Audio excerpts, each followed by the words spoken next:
அனைவருக்கும் வணக்கம். நம்ம டெட் மேக்ஸ் சீரீஸில் ப்ரீவியஸ் இயர் கொஷின் பார்த்துட்ருக்கோம். இந்த கொஷினை பாருங்கள். இது வந்து ஒரு ஃப்ராக்ஷனில் கேட்டிருக்க கொஷின். இதில் எந்த ஸ்டேட்மெண்ட் வந்து கரெக்ட் அப்படின்னு கேட்டிருக்காங்க. இது என்னென்னா கம்பேர் பண்ணியிருக்காங்க, ரெண்டு பின்னங்களை வந்து கம்பேர் பண்ணியிருக்காங்க. இது வந்து நம்ம யூஸ்வலாக எப்படி செய்வோம்னா, ரெண்டுக்கும் வந்து கீழே இருக்க டினாமினேட்டர் வந்து, அதாவது பகுதி வந்து சேமாக இருக்கான்னு பார்க்கணும். சேமாக இருந்தால் மேலே இருக்க வேல்யூஸில் எது சின்னதோ அது சின்னது, எது பெரிய வேல்யூ அது பெரிய வேல்யூ, அப்படி கம்பேர் பண்ணிடலாம். சப்போஸ் அப்படி இல்லாதப்போ நம்ம என்ன பண்ணுவோம், கீழே இருக்க டினாமினேட்டருக்கு ரெண்டுக்கும் எல்சிஎம் எடுத்துகிட்டு மேலே இருக்க வேல்யூஸை அதுக்கு டினாமினேட்டருக்கு ஈக்குவல் காமன் டினாமினேட்டர் அந்த எல்சிஎம்முக்கு மேட்ச் பண்ணணும். அப்படி பண்ணும்போது இதெல்லாம் எல்லாருக்கும் ஆஸ் யூஷுவல் பண்ணுறதா தெரியும்.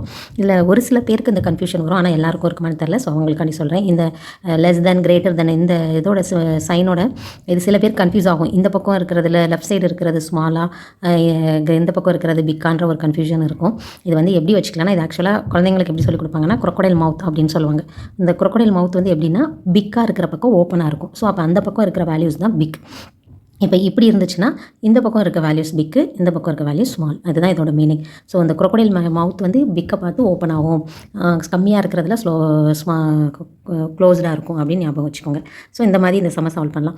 யூஸ்வலாக இது பண்ணுவோம். இது இல்லாமல் நான் வந்து இன்றைக்கி ஒரு மெத்தட் எப்படின்னா, மைண்ட்லேயே எதுவுமே பென் எதுவும் எடுக்காமல் இதை எப்படி சால்வ் பண்ணுறதுன்னு பார்க்கலாம். இது என்னென்னா சின்ன ஒரு பிக்டோரியல் ரெப்ரசன்டேஷன் தான். இப்போ பாருங்கள், ஃபஸ்ட்டில் இருக்கிறது வந்து 2/3 லெஸ் தென் 3/4 கேட்டிருக்காங்க.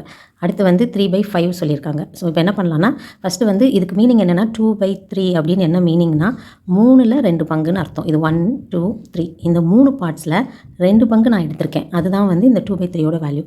இப்போ அதே மாதிரி 3/5 அப்படின்னா என்ன அர்த்தம், 5 பார்ட்ஸு 1 2 3 4 5. இந்த 5ல் நான் எத்தனை பார்ட்ஸ் எடுத்துக்கிறேன், 3 பார்ட்ஸை வந்து எடுத்திருக்கேன். அதான் இதோட மீனிங். ஸோ இப்போ இதில் பாருங்கள், இது வந்து ஒரு ஃபுல் வேல்யூவு. இதில் வந்து முக்கால்வாசி நான் யூஸ் பண்ணிட்டேன், ஒன்று மட்டும் லெஃப்ட்டு. ஸோ அப்போ இதில் வந்து நிறையா எடுத்திருக்கேன். இதில் பாருங்கள், மொத்தம் 5 இருக்குது, ஆனால் 3 தான் எடுத்திருக்கேன், இன்னும் 2 இருக்குது. ஸோ அப்போ நான் முக்காலுக்கு கம்மியாக தான் எடுத்திருக்கேன். ஒரு 50க்கு மேலே சம்திங் கொஞ்சம் பர்சன்டேஜ் தான் எடுத்திருக்கேன், இன்னும் என்கிட்ட இருக்குது. அப்போ இதில் வந்து நான் கம்மியாக எடுத்திருக்கேன், இதில் வந்து நிறையா எடுத்திருக்கேன். இப்போ சப்போஸ் இந்த வேல்யூஸில் இந்த பாக்ஸும் ஷேடாக இருந்துச்சுன்னா, அப்போ 4/5 அப்படின்னு இருந்ததுன்னா என்னவாக இருக்கும்னா, இந்த 2 வேல்யூஸும் ஈக்குவல் அப்படின்னு எடுத்துக்கலாம். ஸோ அப்படி இல்லை. ஸோ இப்போ இந்த பிக்சரை பார்க்கல என்ன மீனிங்னா, இதில் வந்து நான் நிறையா எடுத்திருக்கேன் வேல்யூ, இதில் வந்து கம்மியான வேல்யூஸ் தான் எடுத்திருக்கேன். அதாவது கீழே இருக்கிறது ஃபுல்லாக ஹோலாக கன்சிடர் பண்ணிக்கணும்.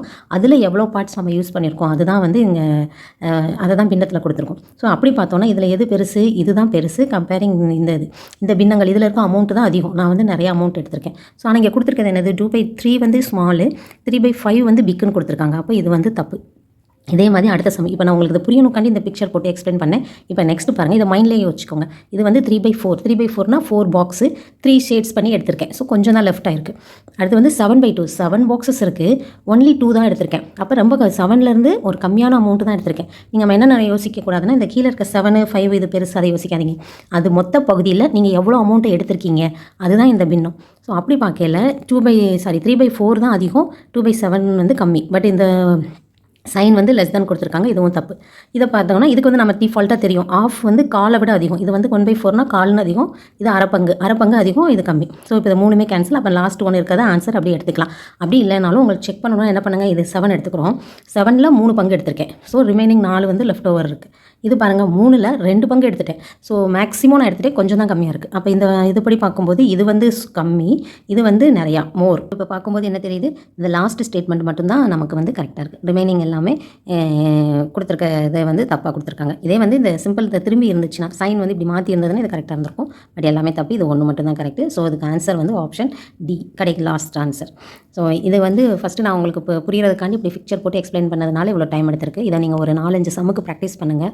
பண்ணதுக்கப்புறம் இதை வந்து நீங்கள் இது பண்ணவே தேவையில்லை. இதை பார்த்த உடனே மைண்ட்லேயே உங்களுக்கு அந்த பாக்ஸ் போட்டுட்டு இதை ஷேட் பண்ணிட்டோன்னா, அப்போ நான் எவ்வளோ எடுத்திருக்கேன், அது எவ்வளோ பங்கு நான் யூஸ் பண்ணியிருக்கேன் அப்படின்றத வந்து உங்களுக்கு நல்லா ஃபிக்ஸ் ஆயிடுச்சுன்னா, அதுக்கப்புறம் இந்த சம் வந்து ரொம்ப ஈஸியாக இருக்கும்.